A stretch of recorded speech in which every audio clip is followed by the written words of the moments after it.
tombona ho aminareo mandrakariva ny riavana ny fahasoavana sy ny fiadanana avy amin'ilay Andriamanitra ray sy Jesoa Kristy tompontsika. Amen. Mitoetra ao amin'ny fiangonan'ny mandrakariva ny fanahy masina.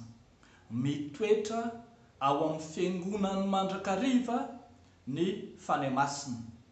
Hagai toko faharoa ny andininy voalohany hatramin'ny andininy fahasivy no mofinaina voalahatra ao antsika anio manambara izany. Eto ry havana dia aseho indrindra eo amin'ny andininy fahadimy araka ny voalaza ny tapany fara manao hoe ary ny fanahiko dia mbola mitoetra ao aminareo ihany koa aza matahotra ianareo. Ary ny fanahiko dia mbola mitoetra ao aminareo ihany koa aza matahotra ianareo. Ambara ry havako fa nandeha nitety vanim-potoana sy nitety ny tantara niaraka tamin'ny zanak'Israely ny fanahy masina, ary hita taratra tamin'izany fa teo amin'izay fitetezana ny tantara sy ny vanim-potoana izany dia tsy afa-nisaraka fa nitety olana maro samihafa ihany koa ny zanak'Israely, kanefa niaraka nitety taminy ireny olana samihafa ireny koa ny fanahy masina. Lay teny hoe ny fanahiko dia mbola mitoetra ao aminareo ihany dia manambara fa efa nitoetra tao amin'ny zanak'Israely ny fanahy masina. Hitantsika izany any amin'ny bokin'ny Nomery fa nitoetra tao amin'ny Mosesy tany Egypta, avy eo tany anefitra ny fanahy masina. Io fanahy masina io no nahazahoan'ny Mosesy nitarika ireto vahoaka betsaka ireto. Afaka niatrika ny olana samihafa Mosesy nitarika ny vahoaka satria tao aminy ny fanahy masina. Ary mbola mafisina indray eto fa io fanahy masina izay tao amin'ny Mosesy fahizay io efa tamin'ny lasa dia tsy navalin'ny tantara akory fa mbola mitoetra ao amin'ny fiangonana mandraka ankehitriny. Indro ny fiangonana misedra olana, fiangonana fatra-pivadika amin'Andriamanitra, fiangonana lasa kobabo, fiangonana voazanaka. Ary indro aza voazanaky ny toe-tsaina ka tsy nataon'ny olona kola ara-pahamehana fa naleon'ny olona nanao ny trano misy valindriana toy izay hanao ny trano fiangonana.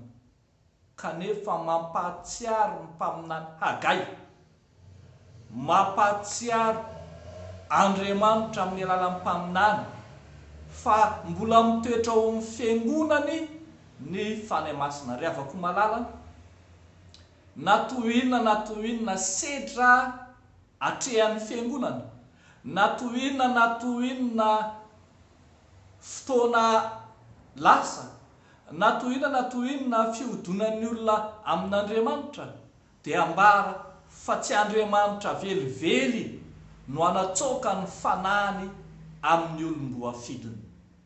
Indro hoy izy ny fanahiko dia mbola mitoetra ao aminy ihany. Ry havako malala ao amin'ny Tompo, efa nomena ny mino hatramin'ny voalohany ny fanahy masina, efa narotsaka tao amin'ny fiangonana hatramin'ny orenany ny fanahy masina. Tsaroantsika ny asan'ny apôstôly toko faharoa mitantara izany. Efa hatramin'ny orenan'ny fiangonana, ny fiangonana no nanana ny fanahy masina, ka dia niaraka tamin'ny fiangonana nitety vanim-potoana, nitety ireo fanenjehana maro samihafa, nitety ny tantara, nahazoantsika ireo maritiora samihafa na vahiny na malagasy. Eny, tsy niala tamin'ny fiangonana mandraka ankehitriny ny fanahy masina. Ary izany koa ry havako malala, fony ianao vao natao batisa hatramin'izay nanomboanao ny atrika nanomboka ny fiainana kristianina, dia teo amin'ny batisa no nandraisanao ny fanahy masina ka nitoetra tao aminao ny fanahy masina. Arak'izany dia ambara fa tsy Andriamanitra velively no hanatsoaka ny fanahiny masina amin'ny mimo na amin'ny fiangonana. Efa ao anatinao ny fanahy masina ary mitoetra mandrakariva momba ka miteny hoe aza matahotra ianareo. Raha toa zany ka misy ny tsy esan'ny fanahy masina dia tsy no Andriamanitra no mahatonga izany, fa ilay olona na ilay mpino mihitsy no misafidy hiala amin'ny fanahy masina, misafidy tsy manaiky hiasan'ny fanahy masina ao anatiny. Fa Andriamanitra dia mitoetra amin'ny olom-bofidiny amin'ny fiangonana mandrakariva. Izany fanahy masina ao anatin'ny fiangonana izany no ahafahan'ny fiangonana manatanteraka asa lehibe, no ahafahana maneho ny voninahitr'Andriamanitra ka hitenena ny tompo manao any aparany any ny voninahitry ity trano ity dia ho lehibe noho ny voalohany, satria ao amin'ny fiangonana, mitoetra amin'ny fiangonana hatrany ny fanahy masina. Dia ho an'Andriamanitra ireriany ny voninahitra riavaka ho amintsika kosa izany tenin'Andriamanitra izany. Amen. Hivavaka isika.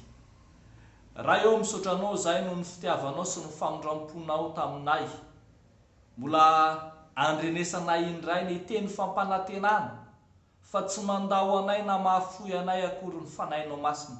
Eny mitoetra aminay hatrany izy ka miteny hoe aza matahotra ianareo. Misaotra anao izay Tompo fa noho ny asan'ny fanahinao masina no mampijoro ny fiangonana mandraka ankehitriny. Ny asan'ny fanahinao masina no mbola ahafahanay mijoro vavolombelona hatrany. Eny eo anatrehan'ny firaviraviana tanàna ankehitriny, eo anatrehan'ny fahalemena sy ny akanosana ka mahatonga ny fiangonana ho latsa-danja ka tsy manana ny hery ny Tompo.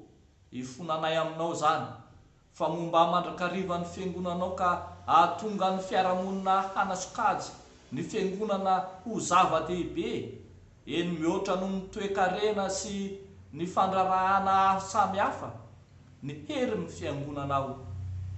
Ary angatahanay amin'ny anaranao Jesoa amin'ny zava-misy iainanay ankehitriny, mba tsy ho variana amin'ny zavatra hafa ny olona, fa hifantoka amin'ny fampandrosoana ny fiangonanao. Dia ataonay sy angatahanay amin'ny anaran'i Jesosy Kristy Tompo izany vavaka izany.